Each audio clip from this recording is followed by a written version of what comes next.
Good evening, ladies and gentlemen, and welcome to COASTER-net Update. We've got some breaking news out of Tampa, Florida, where finally Busch Gardens has officially revealed that Gwazi will be RMC'd for the 2020 season. Now, Danny... But that's all we know. That's all we know, because a few months ago, we kind of speculated that this was happening. They kind of hinted at it. So at their Tigris announcement, they were hinting that Gwazi was going to get some work done. And, you know, I think everyone and their uncle knew that this was coming. There was really more coming. And we finally have the official announcement. Now, Danny, according to the very short blurb on the press release, they are saying that it's going to be the fastest hybrid. It's going to be the steepest hybrid. There was some debate as to if it was the tallest hybrid. They called it North America's tallest hybrid. Some sources have since told me, though, that it will indeed be the world's tallest hybrid. I guess there was debate as to how tall Zadra out in Poland was going to be. No one really... RMC said one thing, Energylandia said another thing. There's some disputing there, but it sounds like this is going to be the tallest, plus 200 feet, more likely over 205 feet, which is Steel Vengeance, making it at least North America's tallest, most likely the world's tallest hybrid. Not that that means anything to anybody. Yeah, it really depends, and you don't know. Maybe RMC is doing something overseas in 2020 that we don't know about yet that might end up beating this. I don't know. There's certainly tons of speculation that you could do that we're not going to do. But you know, this should not have been a surprise to anyone. It should not have been a surprise that we're getting RMC Gwazi. This is something that we've known about really for quite some time now, and had been speculating on for even longer. They showed a couple of really bad no limits renderings of parts of the ride. It does look like the drop is going to be steeper than Steel Vengeance just for the sake of being steeper than Steel Vengeance. It looks like it's going to be 91 degrees. Yeah. Whatever it is. Fine, whatever. Not a big deal, really. And that's the thing is, I see them capturing the records, but I don't see them really, like, smashing the records here. I think every single record we have, steepest, fastest, even tallest, we're talking about breaking the record ever so slightly by a couple of feet. For the sake of breaking the record. Yeah. And like I said before, I don't know. To me, all these records that we have now for tallest dive coaster, tallest this, fastest, looping coaster, with max force, the fastest acceleration, records we've never heard of before, have now all of a sudden become records. And I think the hybrids are falling into that, the hybrid is becoming the new, because it was like, tallest, fastest wing coaster, and we were doing that. There's only like 7 of them. Like, come on, like, who cares if it's the tallest? So now we've started to get into all the nonsense hybrid records. Excuse me. And Fury kind of started that when they called it the tallest giga coaster. And it's yeah, exactly. It's like, okay, well. There's like 5 in the world at the time. So, like, what are we doing? Well, that's quite the record there. And it's all there for misdirection to try and, like, I don't want to say fool the public, but make the public feel that, something's bigger here. And, a lot of people have been criticizing, Tampa for not publicizing this more. And I keep telling people the game is a little bit different down there. This ride is going to round out their collection pretty nicely. The question is, will this ride increase ticket sales? And my answer is, I don't know. No matter what it is, I don't know, because we look at what Mako did in Orlando with SeaWorld, and it didn't move the attendance one bit. So it's a different game in Orlando. And what Gwazi provides, though, is a long-term play. It gives the park another coaster. It fills up that front half of the park. Enthusiasts are going to go down, be super excited about it. They're going to sell tickets that way. Pass holders in the Tampa Bay area are probably going to get excited about it. Maybe, and they said that passes have been a little slow selling in that area. So, so maybe that increases the pass sales for the locals. And I think overall, might make the park more attractive to people going to Disney. And we know Disney's going to see a ton of people coming in over the next 3 years, with Star Wars opening later this year, then Tron and Guardians opening in 2021. Mm-hmm. Disney's going to see a whole lot of traffic. Universal's going to see a whole lot of traffic with Jurassic Park and Harry Potter. So I think Tampa's goal here is to pull at least a portion of those people away. And I think Gwazi's a good way to do that, to show, hey, it's not just Gwazi. We have all these other coasters here as well that are going to round out this collection. And I've said for a long time that I think Busch Gardens Tampa is one of the best parks in the country. And this only solidifies that opinion of mine. Yeah, and I mean, the other thing here is, you said this to me the other day. As far as the ride goes here, it's got a lot to live up to, because people are all of a sudden, it's like Steel Vengeance all over again here with this ride right away. But it's the opposite people. It's the opposite people. The people who were going to hate on Steel Vengeance no matter what they built. They could have built whatever over there. And there is a group of people that were going to hate Steel Vengeance no matter what. And now with one single image, that shows us absolutely nothing, we have already christened it the best new coaster in the world. And I don't know if that's going to be the case. No, I mean, this is tough because Steel Vengeance has so much. It really does. And none of it's based on stats. It's not. Steel Vengeance isn't the greatest roller coaster in the world because it's the tallest hybrid, the fastest hybrid, or the steepest hybrid. None of that matters with Steel Vengeance. It's because it does stuff that no other coaster does in the world.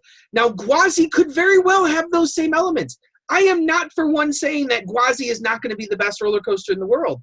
It very well could be. Is it automatically? No. Just as we said, Steel Vengeance was not automatically as well.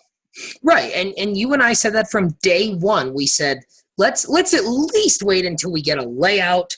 Let's take a look at what the ride is actually going to do, not in the rendering world, in the real world with real world physics. You know, the tape doesn't lie, right? Physics doesn't lie. Physics always applies. So as soon as you and I saw the real test video of Steel Vengeance with Jason McClure and Tony Clark on it, that's when you and I really started to get excited, because I remember you and I watched that video together, and we both simultaneously said, you know what? This is starting to – this looks like it. They may have just figured it out here. And the thing – you pointed this out the other day – Busch Gardens, especially recently, has tended not to go for the super intense ride. You know, Verbolten, Cheetah Hunt, these Skyrocket 2s, Invader, you know, Cobra's Curse, even Mako to some degree. I mean, Mako is maybe the most intense. Yeah. And Mako, I mean, the B&M Hypers have, you know, they are great rides, but they are not some of the most intense rides in the world. Certainly not as intense as rides like Steel Vengeance and even maybe a Twisted Timbers, I would say. So there's a lot of different things going on here, because Cedar Point has always been known for building the biggest, the tallest, the fastest, the most extreme, and the best of whatever breed ride it happens to be building at the time. That is not Busch Gardens. Busch Gardens has not tended to do that. You know, Alpengeist maybe. I mean, Alpengeist was you're talking years ago there. Like well, Alpengeist was the biggest of its kind when it was built, and I guess Montu was the year before, and they did the dive coasters, but nobody else did a dive coaster at the time, you know, here. And Apollo's Chariot was really the first out and back B&M Hyper. So, I mean, not when they were building something that existed many times over have they done something like that. And the other thing that you have to think about here is Steel Vengeance is a big ride, but Mean Streak was a big ride. New Texas Giant, Iron Rattler, those are big rides, but those were big rides to begin with. Yeah. Gwazi is going to be a big ride, RMC Gwazi, whatever they're going to call it, Twisted Tiger, Uproar, whatever they decide to call it, something else. It's going to be a big ride. But the other thing, and I don't know if this is going to help or hurt it, Gwazi was not a big ride. So they're going to be, in theory, adding a lot. So that maybe you're going to have to add a lot more structure if you want the big sweeping elements like a mean streak and what Steel Vengeance now has, because Gwazi doesn't have the large structure in place to make those kind of elements. So you're talking about cost increases to add a ton of structure there, and that's going to add up pretty quickly. And I wonder if this ride isn't going to be on the shorter side because you're going to have so much cost there. Maybe they whipped out $30 million and said, build a Steel Vengeance 2.0 and do everything. That's fine. But I think there was I think Airboss was the guy's name who on YouTube who actually made the No Limits 2 layout that has been going around, and a little concept. If it's something like that, and nothing against the work he did, because I think what he did there is a really nice ride. I'm assuming it's a he. Whatever Airboss did looks like a really nice ride. Does not look like a Steel Vengeance to me. Looks more like a new Texas Giant to me. And that's okay. That's okay. But if you go in expecting the best ride in the world and you get new Texas Giant, you're going to be disappointed. And that's the thing is when you look at the market and you look at if they're really trying, and that's got to be their goal, is pulling people, from Disney. And if you do something as intense as Steel Vengeance, there's a group of people that don't like Steel Vengeance because it's too aggressive. That it does, like, it's hard to ride. It takes energy out of you to ride that ride. So are they going to do something that intense? And we go back to Cheetah Hunt, and everyone thought Cheetah Hunt was going to be the new Maverick, and it didn't even come close. It was more graceful maneuvers, with the launch. Excellent word. That you did the launches that were fun, but the figure eight up top was grace. A lot of those, turnarounds and going through the water and, doing the inversions, very graceful. And I kind of tend to think that maybe we're going to get some of that with RMC Gwazi. And like I said, there's nothing wrong with that. They're building to a different market. I think just putting in an RMC coaster, if we look at all of them and you look at the least intense of the RMC coasters, which might be your new Texas Giant, it's still a really good ride. People love that ride. It does some cool stuff. It's going to do stuff that no one in Florida has probably ever ridden before, especially the people that go to Florida and visit that state. So I think there's a lot to look forward to. I think if you start talking world's best, I think it could be. It could be. We don't know anything yet, but I think you're going down the wrong path of what Busch has traditionally done.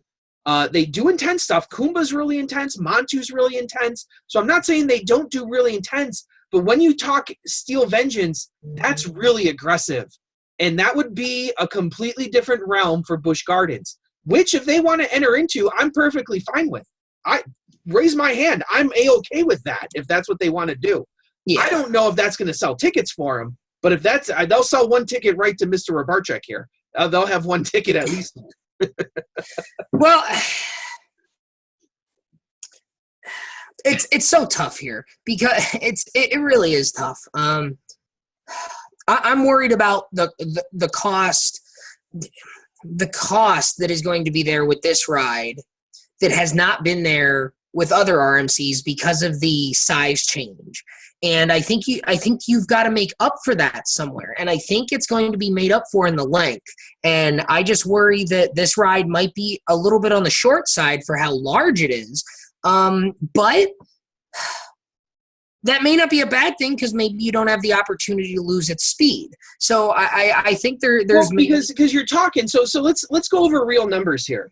Gwazi's both lift hills were 105 feet. So right off the bat, you're talking about almost adding, or indeed adding, another 100 feet to your lift, which you're essentially doubling your lift height, which has not been done on RMC. I think New Texas Giant added about 25 feet. Iron Rattler is about the same. Steel Vengeance added about 30, 40 feet. That's a big number. You're talking the length was 3,500 feet, right over that. So it's got a very, very nice length on it, but you had two separate tracks. We don't know how they're going to deal with the two separate tracks. We do suspect that they are not going to have any racing, dueling, or anything of that going on. They said No, that we didn't get a confirm nor deny on that, but it very almost definitely seems like it's going to be a single ride. So you're talking about a decent amount of length, but because, like you said, it's 2,000 feet shorter, about 2,400 feet shorter, no, 2,000 feet shorter than Mean Streak was. So you are dealing with less length, but the double track might make up for that. But like you said, because you started off at the 105 feet, you have to make up for that throughout the whole ride. So it's not about length. It's about all those other elements after that 105-foot drop are lower than 105 feet. So you're coming off, like you think of Steel Vengeance, you come off that 200-foot drop, you're going right back up on it, on those two outside overbank hills. You're way up there again. And so that maintains your speed again. Gwazi's not going to have that. They have high hills on Gwazi, but like I said, they're going to be under the 100-foot mark. And if you counteract that and you start to add structure to all those subsequent elements to make them larger, like Steel Vengeance, that's rapidly increasing your cost, which you're going to, I suspect, have to make up somewhere in terms of length. Because I don't think if you do a ride the length of Steel Vengeance, the cost for this is going to be ridiculous because of how much structure you're going to have to add to make other elements large like this. So I would think that you might get some large elements like Steel Vengeance, but I don't know if you're going to get the length of Steel Vengeance, which is what, over a mile long? Like I think Steel it's like Vengeance, 5,700 feet. 57. So it went longer. It actually goes longer than Mean Streak. So you added length to it by an extra 200 feet onto your track, which is out of this world astounding of what they did with Steel Vengeance. Like that's, so you want to talk about stats. Let's not talk about tallest, fastest, steepest. Let's talk about engineering stats. Well, and you know what stat was not in that video? Because they talked about tallest, fastest, steepest. They did not say longest. They did not say longest. So we have to assume that it's going to be shorter. So you're working with less overall. And I hate to sit here and speculate because, like I said, we honest to God do not know what's going to happen. We're just presenting you with the real world facts of, if you want to say this is the world's greatest roller coaster, it's got a lot to overcome to get to that point. And maybe it's through really great elements. Maybe shorter is better. That we said the first half of Steel Vengeance would be the greatest roller coaster in the world. Maybe they listened to you, Danny Miller, and said, you know what? We're going to make a first half even better. And we're going to make it actually the best roller. They could very well do that. Yeah, and I think that you will see something very similar to what we saw with Texas Giant. Texas Giant was originally 143 feet. Thanks, RCDB. Was 42 or 49.20, so just under 5,000 feet. New Texas Giant is 153 feet.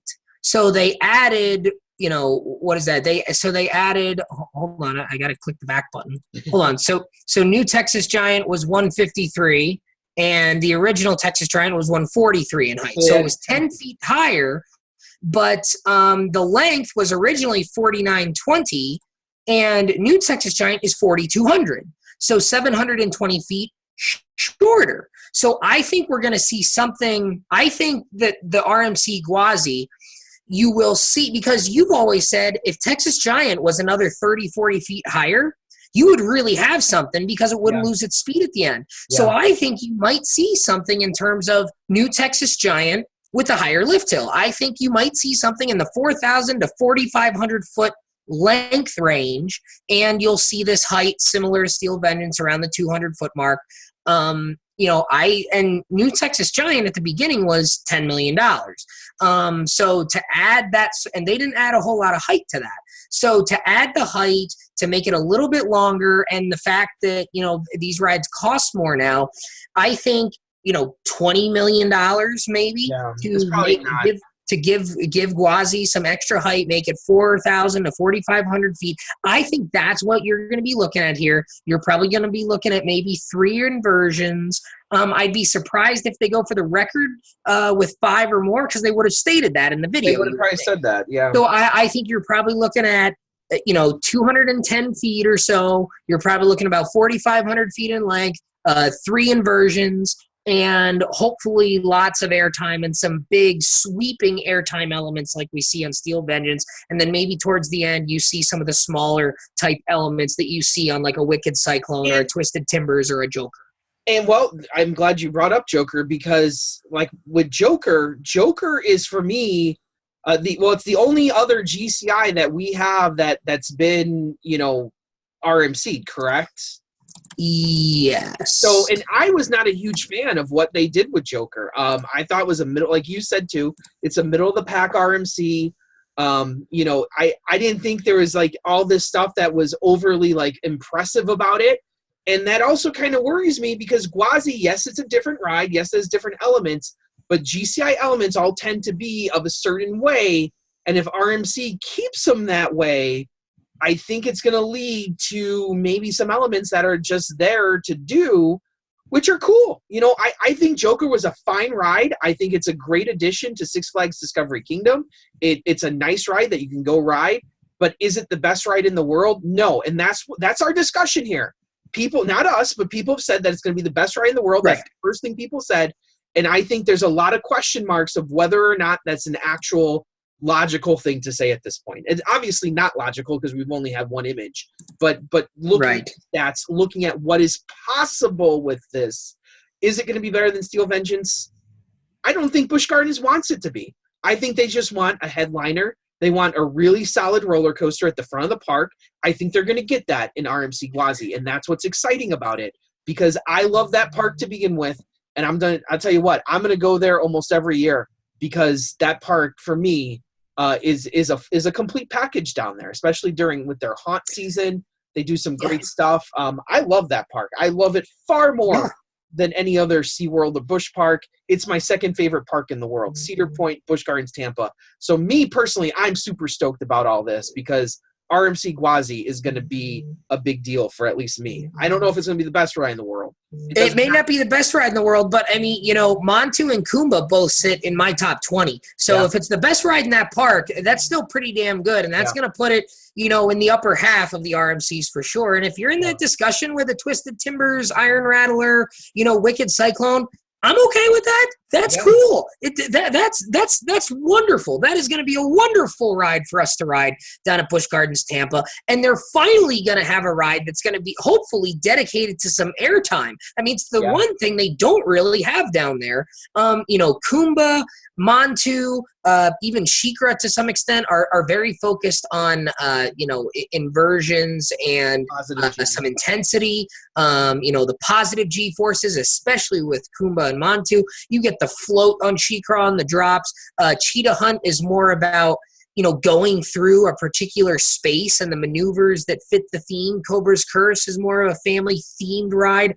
Gwazi was really the closest they had to an airtime coaster, and it was so rough that you couldn't really appreciate the airtime, especially most of its life. So for Florida, Mako is really the only Florida coaster that's really steel coaster that's really dedicated to giving you airtime. You've got White Lightning and Mind Blower, which do a pretty good job at it. But this is gonna be a different type of coaster for the state of Florida, and that's really good. Yeah, I like it. So I'm excited to find out more about it. I'm gonna disregard all the people. I can't wait to hear about what they call it and what they go with in terms of the logo. Yeah, so we got a long road here, because they're probably not gonna talk much about it because they want to promote Tigress. And they're probably going to give us more later on in the season. So hopefully we get more soon, but who knows? So I guess that will wrap us up here for tonight. I'm, of course, Andrew Barczyk from Chicago, Illinois. I'm Danny Miller from Binghamton, New York. Right on, Ride Warriors. See you guys next time.